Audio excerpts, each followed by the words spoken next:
Bismillahirrahmanirrahim. Assalamualaikum warahmatullahi wabarakatuh. Alhamdulillahirrahmanirrahim. Kita semua masih diberikan kesehatan dan kesempatan untuk mengikuti perkuliahan ini ya. Saat ini kita memasuki pekan ketiga. Bapak akan menyampaikan materi ketiga kita. Materi ketiga ini berisikan tentang perkembangan teori manajemen dan pihak-pihak yang terkait ya, pihak-pihak eksternal yang terkait dengan manajemen di satu perusahaan. Nah, ilmu manajemen yang ada saat ini tentunya adalah merupakan hasil dari perkembangan ilmu manajemen yang ada sejak dahulu kala gitu ya. Kalau kita lihat ilmu manajemen berdasarkan sejarah perkembangannya itu terbagi menjadi 3 tahapan. Yang pertama ada tahapan atau fase perkembangan klasik ya.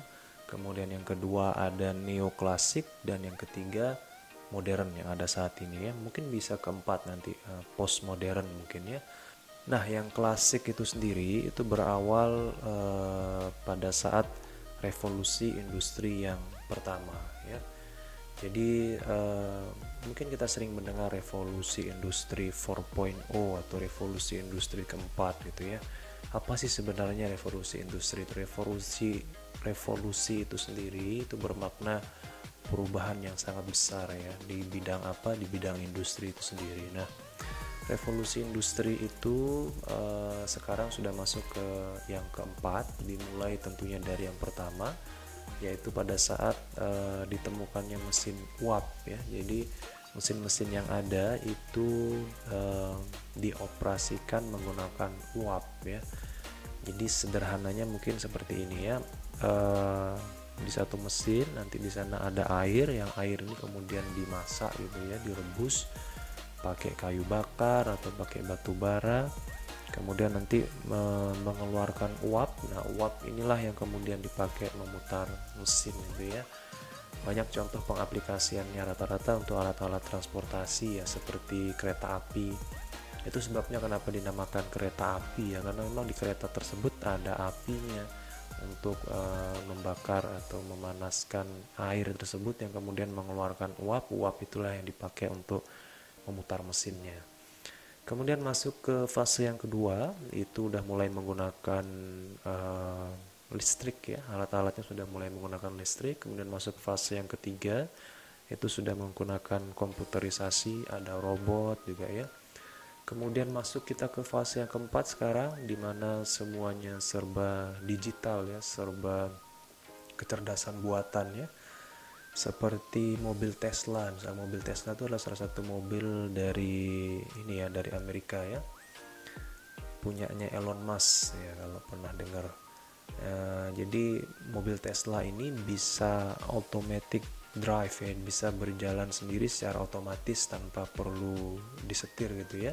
Jadi dia bisa membaca menggunakan kecerdasan buatan. Jadi di mobilnya itu nanti ada kamera-kamera sensor yang dipasang, jadi ketika ada lampu merah dia bisa berhenti sendiri, lampu hijau dia jalan sendiri, ada belokan dia belok dan lain sebagainya itu ya. Nah, kita sudah masuk ke fase itu sekarang ya, di revolusi industri keempat atau 4.0. Nah, balik ke yang tadi, ke revolusi industri yang pertama, dimana salah satu tokohnya adalah bernama Robert Owen ya, atau kita sebut saja Pak Robert gitu ya. Pak Robert ini salah satu manajer di pabrik pemintalan kapas waktu itu ya. Jadi untuk membuat baju seperti ini kan butuh benang. Benang itu dari kapas. Nah, di pabriknya Pak Owen inilah kapas itu dipintal menjadi benang gitu. Nah, Pak Robert ini mulai melihat bahwa penting untuk memperhatikan unsur manusianya di dalam sebuah manajemen perusahaan. Jadi Pak Robert ini mulai memperhatikan bahwa para pekerja yang ada di sana itu mereka butuh perhatian lebih ya. Untuk beberapa karyawan itu pada waktu itu banyak mempekerjakan anak di bawah umur. Nah, Pak Robert ini bilang bahwa ini tidak seharusnya terjadi, bahwa anak itu seharusnya menempuh pendidikan. Kemudian kalau sudah memasuki dewasa baru bisa bekerja di sini. Kemudian tentang konsep ini ya, adanya penginapan sementara untuk karyawan-karyawan yang rumahnya berjauhan dengan pabrik ya. Kalau bekerja sampai malam nanti dia disediain semacam penginapan sementara lah, kurang lebih seperti itu ya. Nah, ini mulai muncul teori-teori manajemen khususnya tentang bagaimana memanage sumber daya manusia yang ada di sebuah pabrik Pak, di kala itu ya. Kemudian semakin berkembang, ada tokoh lainnya namanya Pak Charles Babbage ya. Pak Charles ini adalah seorang profesor di bidang matematika, jadi dia memberikan sentuhan matematika dalam ilmu manajemen ya. Jadi menurut dia bahwa manajemen ini pun bisa dikuantifikasikan ya, bisa dioperasionalkan menggunakan pendekatan-pendekatan matematika gitu. Jadi dia mulai menghitung tentang produktivitas, tentang biaya produksi, itu mulai bisa dihitung menggunakan rumus-rumus matematika melalui si Pak Charles ini ya. Nah, Pak Charles ini kemudian juga menyampaikan idenya tentang adanya spesialisasi kerja. Jadi kalau zaman dulu orang kerja ya udah kerja gitu aja ya, satu orang bisa mengerjakan banyak pekerjaan sekaligus gitu ya, nggak ada yang khusus satu orang bagian ini gitu, nggak ya. Bekerja di pabrik ya udah bekerja sembarang aja semua pekerjaan gitu ya. Nah, kemudian Pak Charles ini melihat bahwa alangkah lebih baiknya kalau setiap pekerjaan ini dispesialisasikan. Maksudnya adalah ada bagian khusus. Kalau di pabrik bagian ngambil bahan baku ada orangnya tersendiri, nanti bagian produksi yang memintal kapas katakan ada bagiannya sendiri, nanti yang menjual hasil produksinya ada bagiannya sendiri, yang ngurus keuangannya ada bagian sendiri, kira-kira seperti itu. Jadi dibagi-bagi berdasarkan spesialisasinya. Nah, ini terus berkembang ya. Kalau kita lihat sampai zaman sekarang pun masih dipraktekkan ilmu spesialisasi ini ya. Kalau kita lihat dokter kan, dokter sendiri ada dokter spesialis jantung, itu khusus menangani jantung saja. Ada dokter spesialis mata yang khusus menangani mata saja. Termasuk di perusahaan juga ya, sekarang ada bagian-bagiannya. Kalau bagian keuangan ya khusus dia mengurusi keuangan saja. Bagian pemasaran yang khusus mengelola tentang pemasaran saja.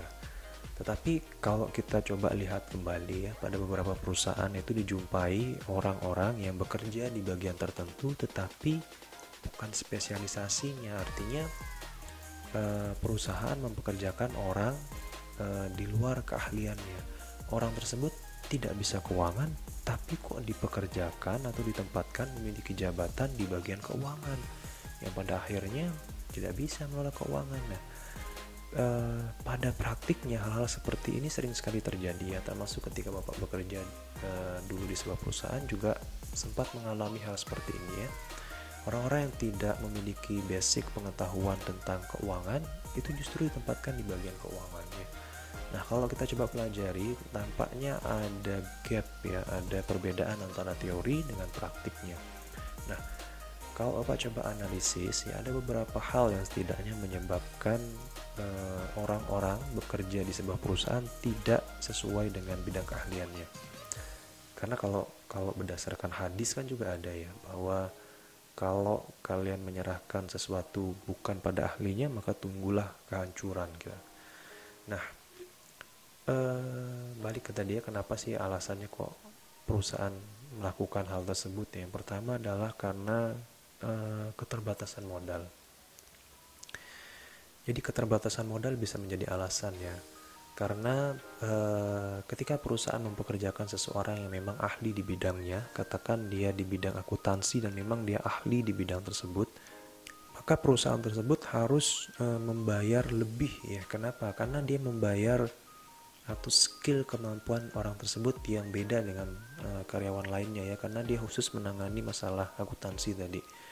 Nah, perusahaan belum mampu untuk menggaji karyawan dengan gaji seperti itu, sehingga mau nggak mau karyawan yang ada ya udah itu diberdayakan dulu, nggak apa-apa deh walaupun kamu nggak ahli banget dalam bidang keuangan, ya udah nggak apa-apa untuk sementara bekerja di bagian keuangan. Nanti sembari kalau perusahaan sudah semakin maju, duitnya sudah semakin banyak, barulah direkrut karyawan baru yang memang khusus spesialis di bidang tertentu.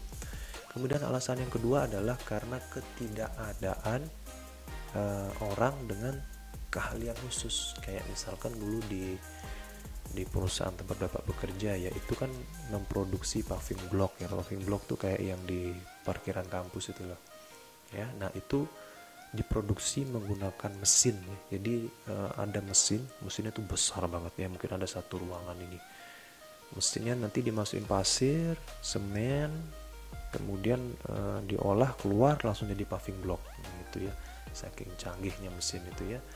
Nah, mesin ini satu saat rusak ya. Ada trouble lah, ada error lah di mesin ini ya. Kemudian coba diperbaiki oleh orang-orang yang ada di perusahaan tersebut, nggak mampu ya.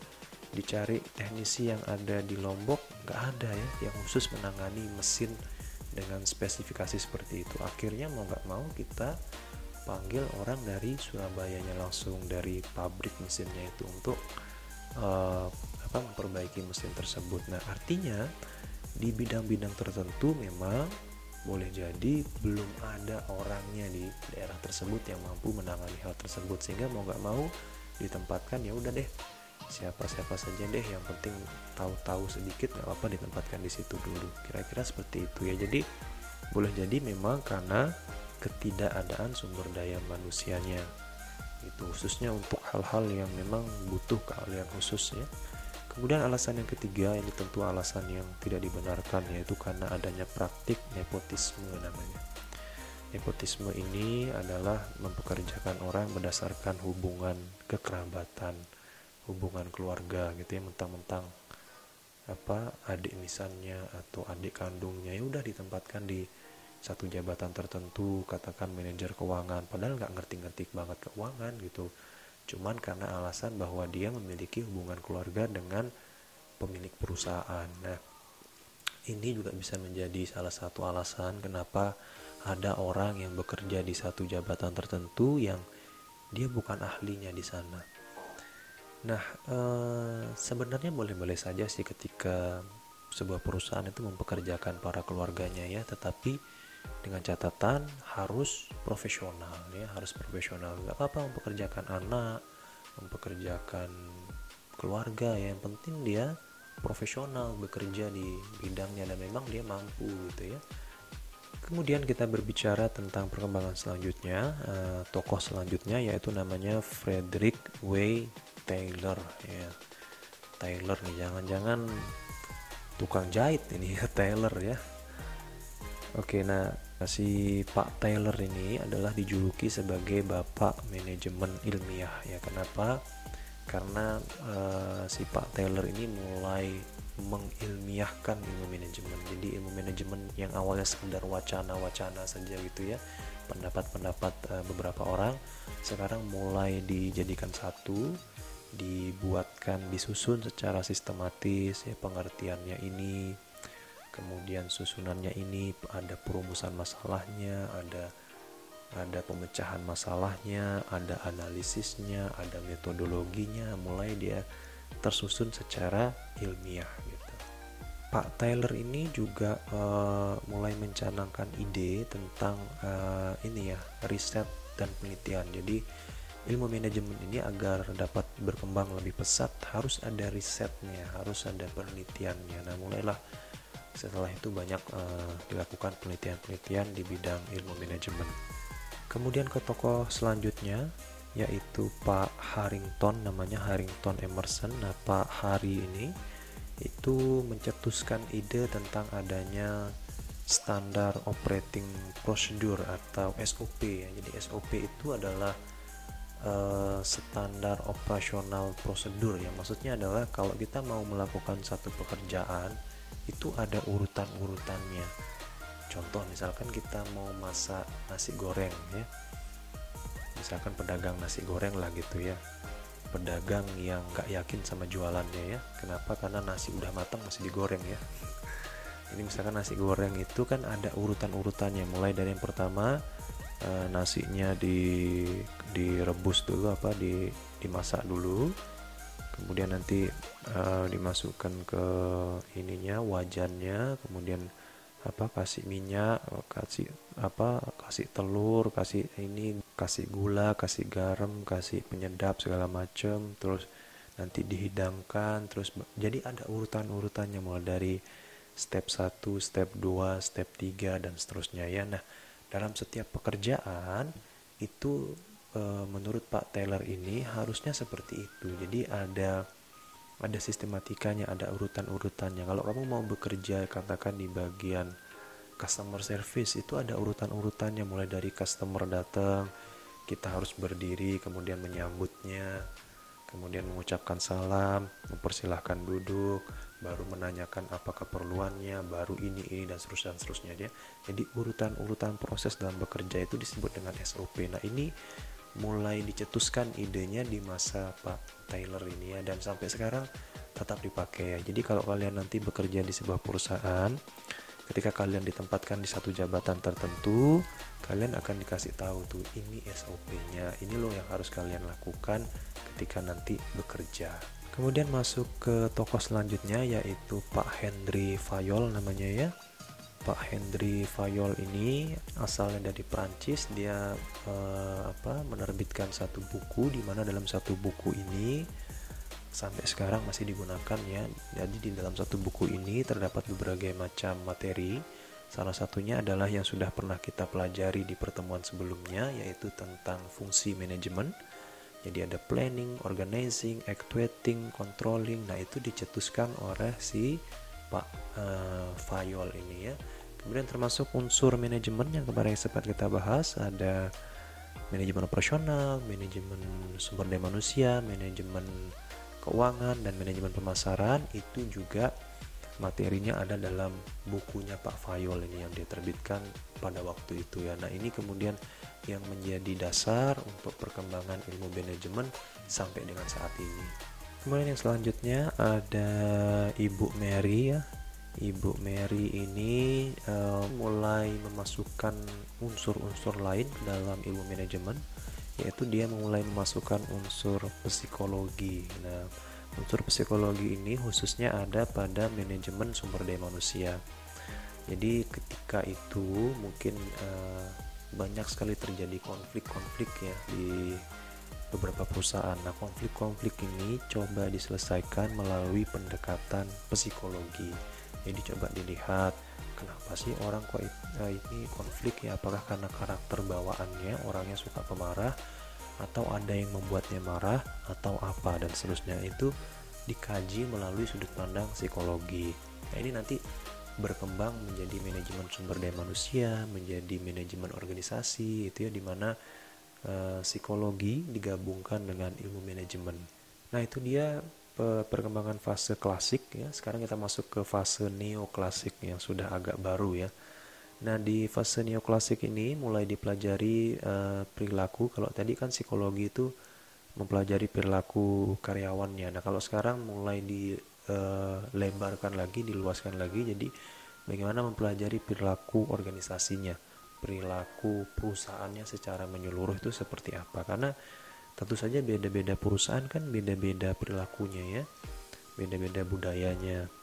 Misalkan kayak organisasi organisasi militer itu kan otoriter banget. Kemudian perusahaan keluarga, perusahaan yang isinya itu semuanya masih satu keluarga, tentu iklim perusahaannya atau suasana bekerjanya pasti berbeda dengan kalau perusahaan tersebut bukan keluarganya gitu ya. Perusahaan di bidang konstruksi yang banyak suara mesin, suara ribut dan segala macamnya, tentu berbeda dengan perusahaan bank ya, yang lebih banyak berinteraksi dengan konsumen, kayak gitulah kurang lebih ya. Kemudian masuk ke fase selanjutnya, ada tokoh Pak Hugo namanya. Pak Hugo ini dijuluki Bapak Psikologi Industri karena dia mulai menganalisis industri dari sudut pandang psikologi. Nah, salah satu sumbangsihnya terhadap ilmu manajemen adalah tentang perekrutan pegawai. Jadi pegawai yang baru yang mau direkrut itu harus menjalani sejumlah tes psikologi. Jadi tes psikologi ini atau psikotes kalau orang bilangnya, ini gunanya adalah untuk mencocokkan antara pekerjaan dengan karakter orangnya. Kayak misalkan bagian keuangan kan itu butuh karakter orang yang teliti, orang yang sabar, orang yang senang hitung-hitungan, orang yang jujur. Nah, itu karakter-karakter khas ya, terhadap jabatan tertentu akan coba dicari melalui pendekatan psikologi ketika proses perekrutan pegawai. Jadi nanti menggunakan pendekatan psikologi itu bisa diketahui tuh ketika orang mendaftar ke satu perusahaan, nanti dia dikasih tes tuh, tes entah berupa soal, kadang-kadang kita disuruh gambar ya. Bapak sendiri beberapa kali pernah mengikuti psikotes ini ya. Jadi kalau kalian nanti mau bekerja ke sebuah perusahaan, salah satu tes yang wajib kalian jalani adalah psikotes ini. Nah, psikotes ini jumlah soalnya banyak dan macam-macam ya. Ada yang kita disuruh jawab soal matematika, ada yang kita disediain satu lembar kosong kemudian disuruh gambar. Ada disuruh gambar orang, ada disuruh gambar pohon. Nah, nanti ketika kita gambar pohon kan tiap-tiap orang beda-beda pohon yang digambar. Ada yang pohon beringin, ada yang pohon mangga.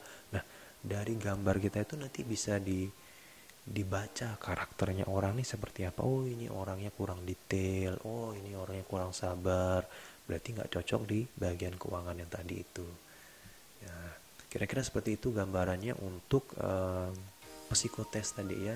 Jadi dalam perekrutan pegawai menggunakan salah satu tes psikologi. Kemudian kita masuk ke fase selanjutnya, yaitu fase modern ya. Ini fase yang ada saat ini. Ada banyak tokohnya ya, tokoh-tokoh yang berpengaruh baik secara langsung maupun secara tidak langsung terhadap perkembangan ilmu manajemen modern. Seperti ini ya, Pak Maslow, Pak Abraham Maslow, itu tentang teori hierarki kebutuhan. Jadi kebutuhan manusia itu terdiri dari 5 tingkatan. Mulai dari yang pertama, kebutuhan dasar manusia seperti makan, kemudian tidur ya. Naik ke fase yang kedua, kebutuhan manusia untuk rasa aman ya. Ada rumah, tempat bernaung dari segala macam cuaca. Kemudian ada kebutuhan dicintai, kebutuhan akan kehadiran sosok keluarga gitu ya.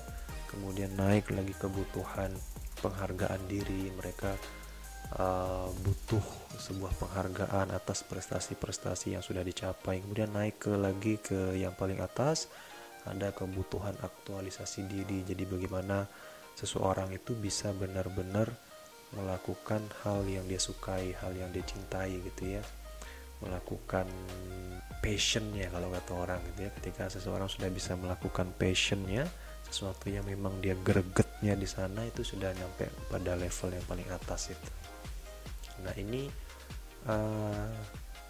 sedikit banyak ya berpengaruh terhadap ilmu manajemennya. Jadi bagaimana sebuah perusahaan itu terhadap para karyawannya menyediakan berbagai macam kebutuhan-kebutuhan yang ada ini. Mulai dari yang pertama, kebutuhan akan makan, kemudian kebutuhan rasa aman. Jadi bagaimana ketika dia bekerja di satu lingkungan, katakan di pabrik gitu ya, itu dia merasa aman, terlindungi dari, kadang-kadang namanya di pabrik kan ada alat pemotong besi segala macam tuh, mereka menggunakan alat pelindung diri sehingga merasa lebih aman. Kemudian lingkungannya antara karyawan yang satu dengan karyawan yang lain tuh saling bersahabat dan seterusnya ya.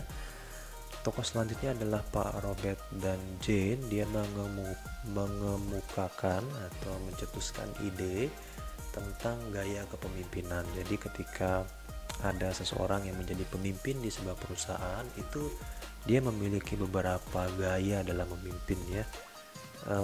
Ada yang gaya bebas, ada yang gaya punggung itu gaya berenang ya. Jadi gaya itu maksudnya adalah ada yang tipe-tipe orang yang otoriter ya. Otoriter itu sukanya memerintah gitu ya. Kamu kerjakan ini, kalau kamu gak selesai hari ini kamu dapat hukuman gitu. Otoriter banget ya. Tapi ada orang yang slow, santai ya, demokratis gitu ya. Dia gak terlalu memaksakan, gak terlalu sering merintah. Ada yang apa ya, dia memimpin tapi seperti sahabat, seperti teman gitu ya. Gak ada jarak antara atasan dan bawahan. Nah, macam-macam gaya seperti itu dibahas oleh tokoh ini ya.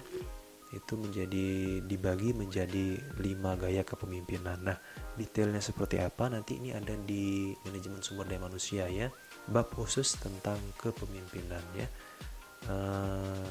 Kalau di mata kuliah ini penekanannya adalah bahwa materi tersebut itu memberikan sumbangsihnya kepada ilmu manajemen. Jadi ilmu manajemen juga mempelajari tentang kepemimpinan. Baik, yang selanjutnya adalah tentang kuantitatif ya. Jadi ada tokoh yang mencetuskan bahwa ilmu manajemen ini selain ilmu tentang mengatur sesuatu yang sifatnya kualitatif seperti tadi kepemimpinan, tetapi juga mengatur sesuatu yang sifatnya kuantitatif yaitu angka-angka. Ini kemudian yang menjadi cikal bakal manajemen keuangan nanti ya. Nah, jadi ada tokoh yang menyatakan juga bahwa manajemen ini adalah selayaknya sebuah sistem yang terdiri atas banyak pihak ya. Jadi manajemen sebuah perusahaan itu nggak berdiri sendiri ya. Dia terdiri atas banyak sekali pihak ya, banyak sekali pihak.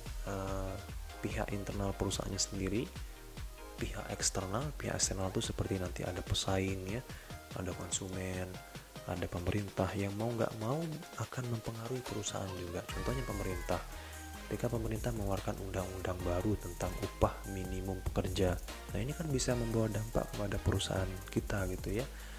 Apakah nanti dalam menggaji kita harus sesuai dengan undang-undang yang berlaku yang terbaru gitu ya.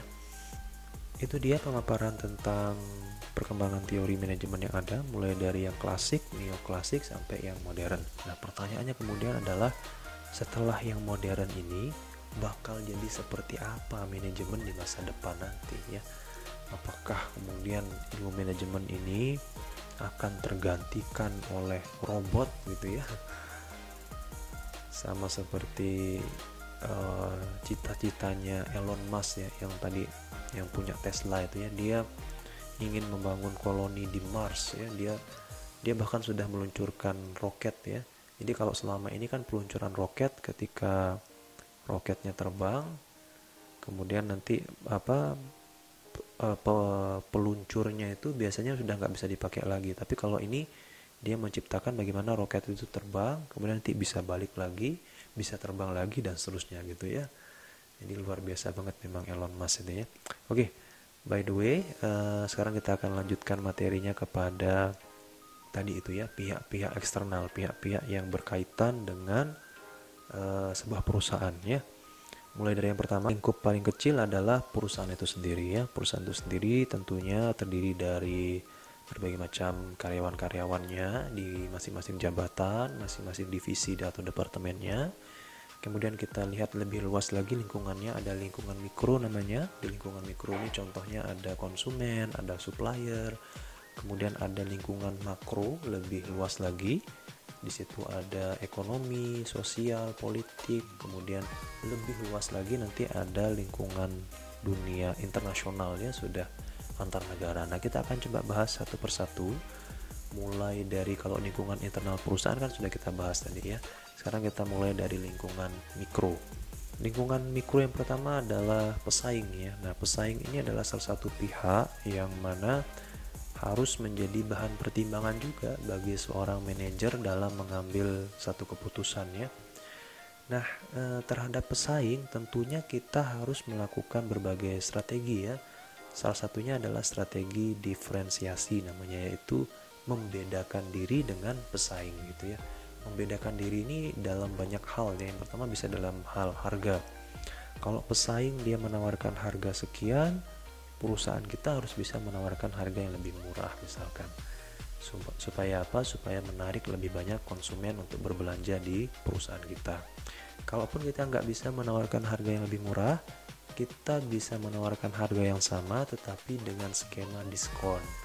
Jadi kalau Bapak beli dalam jumlah banyak ya, nanti dikasih diskon untuk potongan berapa persen. Itu bisa menarik minat konsumen juga. Atau dalam hal metode pembayaran, kalau di perusahaan sebelah kan harus bayar kontan, kalau di perusahaan kita bisa ngutang. Jadi cukup bayar DP-nya katakan 20%, nanti sisanya bisa diangsur. Nah, hal-hal seperti itu mau nggak mau menjadi bahan pertimbangan bagi seorang manajer terkait dengan pesaing ya, termasuk dalam hal kemasan. Misalkan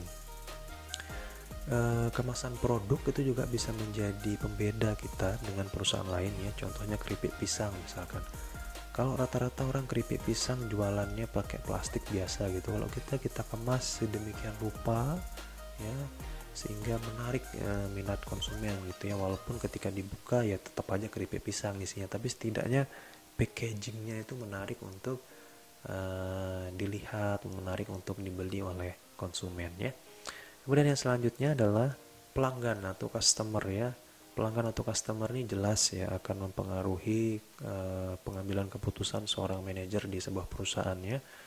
Konsumen ini kan perilakunya bisa berubah-ubah ya. Maksudnya perilaku itu gimana Pak? Jadi kesukaan konsumen akan satu barang itu bisa berubah-ubah. Contoh misalkan kalau sekarang di dunia fashion deh, jualan baju, anak-anak muda sekarang suka fashion yang ke Korea-Koreaan gitu ya, ala-ala Korea gitu. Jadi baju-baju yang model-model lama itu sudah jarang diminati ya, sekarang lebih banyak diminati yang ala-ala Korea. Nah itu kan menunjukkan bahwa perilaku konsumen itu bisa berubah dari waktu ke waktu gitu ya. Misalkan sekarang deh, kalau sekarang aja anak-anak muda kalau belanja sesuatu lebih banyak lewat online ya. Kalau sebelumnya kan mau beli baju harus datang ke toko baju, kalau sekarang tinggal buka aplikasi Shopee, Tokopedia, udah bisa beli baju, gratis ongkir lagi ya, 2-3 hari barang sudah sampai gitu ya. Jadi nggak perlu capek-capek harus milih dan segala macamnya, bahkan harganya bisa lebih murah. Nah ini kan perubahan-perubahan konsumen yang mau nggak mau harus menjadi pemikiran bagi manajer ya. Misalkan sekarang ternyata orang-orang belanjanya lewat online semua nih, apalagi pandemi corona sekarang kan, mau nggak mau maka perusahaan kita pun harus berjualan melalui online juga. Nah itu ya, jadi lingkungan eksternal itu bisa mempengaruhi keputusan seorang manajer ya. Selanjutnya adalah pasar tenaga kerja ya. Jadi ketersediaan tenaga kerja yang ada tentu sangat mempengaruhi juga ya. Misalkan ada universitas baru dibuka ya, dia membuka jurusan sekretaris katakan deh. Kemudian sudah jalan beberapa tahun, kemudian sekarang dia sedang wisuda ya, wisuda S1 atau mungkin D3 kalau sekretaris ya. Nah, atas informasi tersebut, di saat yang sama perusahaan sedang membutuhkan sekretaris. Nah, sehingga bisa dimanfaatkan kemudian bahwa tadi ada kampus yang mau meluluskan mahasiswanya di jurusan sekretaris, itu bisa diajak kerjasama kemudian untuk nanti setelah lulus langsung bisa bekerja di perusahaan kita, karena memang kita sedang mencari karyawan khusus di bidang sekretaris. Nah, menjalin kerjasama antara perusahaan dengan kampus ini memang sering terjadi ya. Waktu Bapak kuliah dulu di Unram itu juga menjalin kerjasama dengan salah satu bank ya, kalau nggak salah Bank BNI dulu ya. Jadi lulusan-lulusan terbaik di jurusan akuntansi kalau Bapak nggak salah itu langsung diterima untuk bekerja di BNI ya. Jadi mereka menjalin kerjasama ya. Nah ini salah satu bentuk kerjasama yang saling menguntungkan ya. Kenapa? Karena kampus sendiri ketika sudah meluluskan para mahasiswanya, para sarjananya, itu bisa langsung bekerja ya, bisa langsung bekerja. Jadi mereka mendapat kepastian ketika sudah lulus bisa langsung bekerja. Begitupun dengan perusahaan sendiri diuntungkan karena bisa mendapatkan karyawan dengan kompetensi yang unggul gitu ya, karena kan dipilih tadi yang mahasiswa lulusan terbaik gitu ya. Jadi kedua belah pihak ini bisa diuntungkan melalui skema kerjasama seperti ini.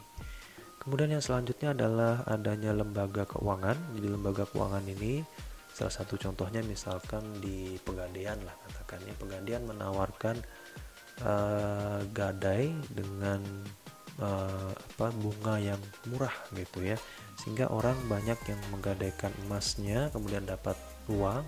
Nah uangnya ini kemudian bisa dibelanjakan untuk berbagai kebutuhan, katakan untuk beli semen karena mau bangun rumah pasca gempa umpama seperti itu ya. Nah dengan kehadiran lembaga keuangan ini maka daya beli masyarakat itu bisa meningkat karena masyarakat mendapatkan uang cash dari barang yang dia gadaikan. Nah, daya beli masyarakat yang meningkat ini bisa menjadi bahan pertimbangan bagi perusahaan. Katakan tadi perusahaan semen melihat bahwa sekarang Pegadaian menawarkan kredit yang murah ya bunganya, sehingga banyak masyarakat yang menggadaikan emasnya. Dia punya uang mau bangun rumah, mau beli semen, maka perusahaan saya harus menyediakan stok semen yang banyak. Nah, itu kan menjadi salah satu bahan pertimbangan juga bagi manajer ya. Kemudian yang selanjutnya adalah penyuplai barang atau supplier ya.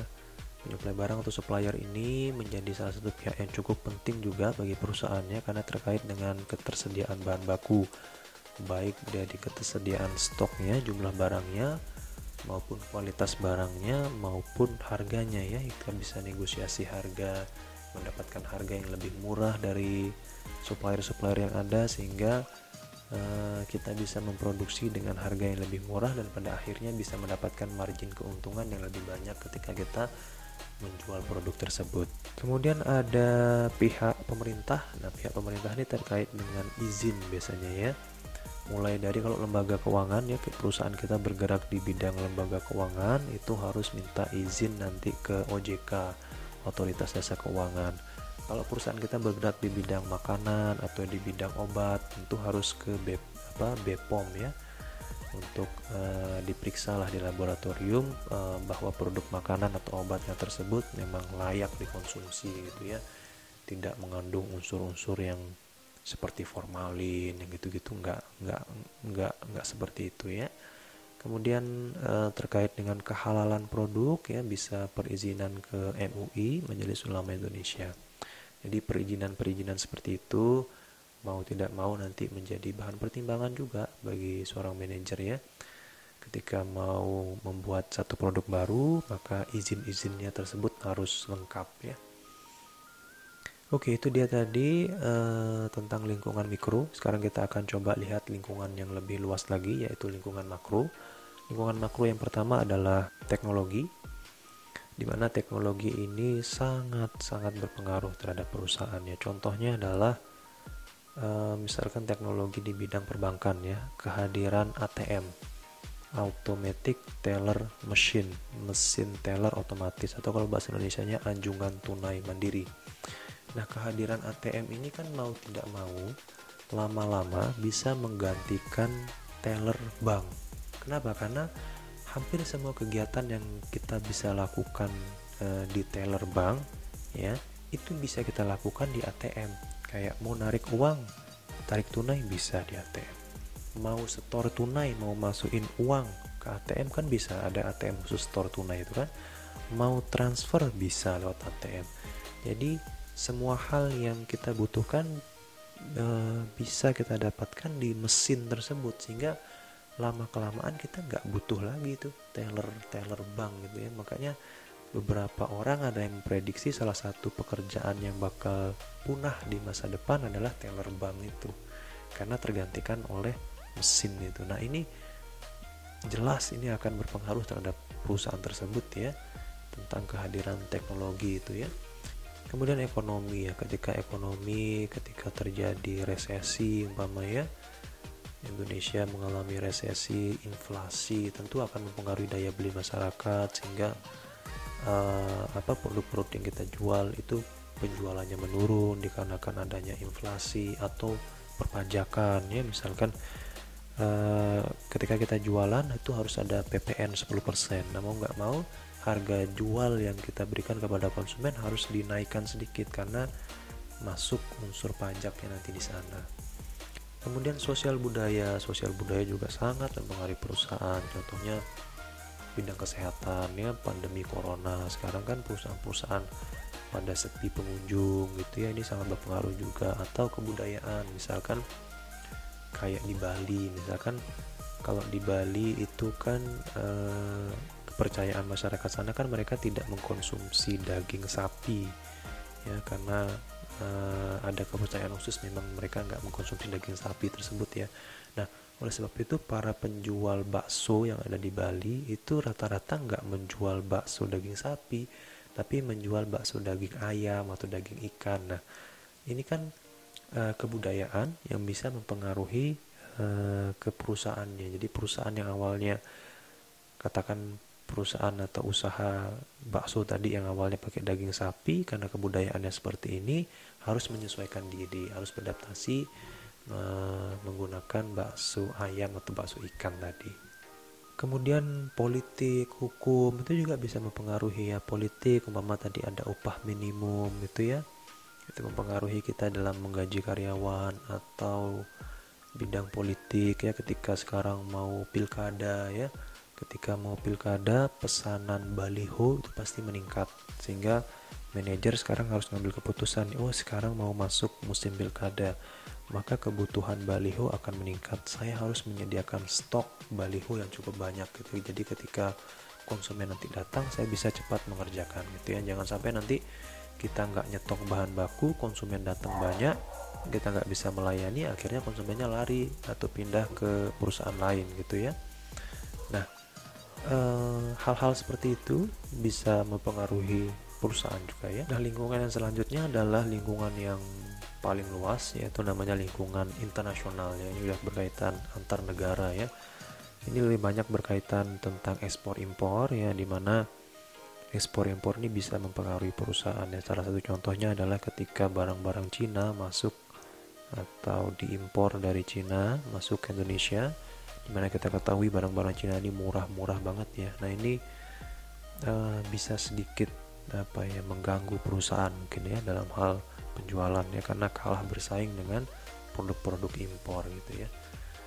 Mungkin impor beras juga ya bisa mempengaruhi para pedagang beras lokal gitu kan, seperti itu ya. Nah oleh sebab itulah seorang manajer itu memang dituntut harus bisa beradaptasi dengan perubahan lingkungan yang ada tadi, mulai dari perubahan lingkungan mikro, makro sampai dengan internasional. Dia harus bisa cepat beradaptasi ya. Ketika terjadi perubahan perilaku konsumen, maka barang yang dijual harus cepat menyesuaikan diri. Ketika terjadi perubahan undang-undang, maka perusahaan harus cepat beradaptasi gitu ya. Seorang manajer harus bisa melakukan analisis statistik ya, melakukan forecasting, peramalan. Misalkan peramalan saat ini kan dunia pariwisata ketika masa pandemi ini kan sedang jatuh sudah ya, anjlok, dimana udah nggak ada lagi turis, nggak ada lagi, sepi ya pariwisata di Lombok, di Bali itu sepi banget ketika corona ini ya.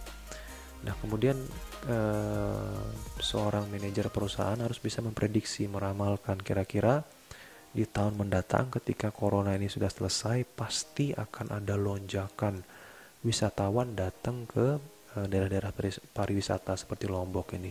Nah dimana ketika dia datang itu tentu butuh banyak kamar hotel, butuh ini, mana lagi nanti di tahun 2021 kan ada MotoGP, maka butuh tempat penginapan yang lebih banyak dari sebelumnya. Nah ini kan mau tidak mau bisa menjadi bahan pertimbangan bagi seorang manajer, bahwa untuk meramalkan masa depan, seperti ini kira-kira, maka di tahun ini dia harus persiapan, maka di tahun ini saya harus persiapkan menambah jumlah kamar hotel saya, menambah fasilitas segala macamnya, sehingga nanti ketika wisatawan itu datang membludak, saya sudah siap gitu. Termasuk juga tentang dampak lingkungan, itu juga harus menjadi pertimbangan manajer ya, bahwa ketika dia berusaha khususnya di bidang-bidang pabrik ya, ketika dia memproduksi barang tertentu itu harus ramah lingkungan, limbahnya itu nanti harus dibuang kemana, harus diolah seperti apa. Nah itu juga harus dipikirkan oleh manajer, karena kalau tidak nanti bisa dapat teguran ya dari pemerintah karena usahanya tersebut ternyata mencemari lingkungan. Nah sehingga kalau kita dapat simpulkan bahwa ternyata sebuah perusahaan itu banyak sekali aspeknya ya yang mempengaruhinya, sehingga perusahaan di dalam melaksanakan operasional perusahaannya sekarang tidak hanya memikirkan tentang keuntungan atau laba saja ya, tetapi juga banyak hal tadi. Dia harus pikirkan tentang lingkungannya, dia harus pikirkan tentang karyawannya, dia harus pikirkan macam-macam banyak halnya. Dia harus bisa beradaptasi dengan perubahan lingkungan dan seterusnya ya. Jadi memang peran seorang manajer, kemudian kemampuan seorang manajer itu memang benar-benar dibutuhkan lah ya. Jadi seorang manajer itu harus pintar, harus cermat, dan harus bisa beradaptasi dengan lingkungan yang ada ya. Demikianlah penyampaian materi tentang tadi perkembangan manajemen ya, perkembangan ilmu manajemen dan pihak-pihak eksternal yang terkait gitu ya. Nah, di pertemuan selanjutnya nanti kita akan bahas tentang fungsi manajemen, khususnya di bagian perencanaan ya. Kita akan bahas tuntas tentang bagaimana sih cara merencanakan sesuatu, menetapkan tujuan, itu akan kita bahas di pertemuan selanjutnya. Untuk sekarang cukup sekian. Terima kasih atas perhatiannya. Assalamualaikum warahmatullahi wabarakatuh.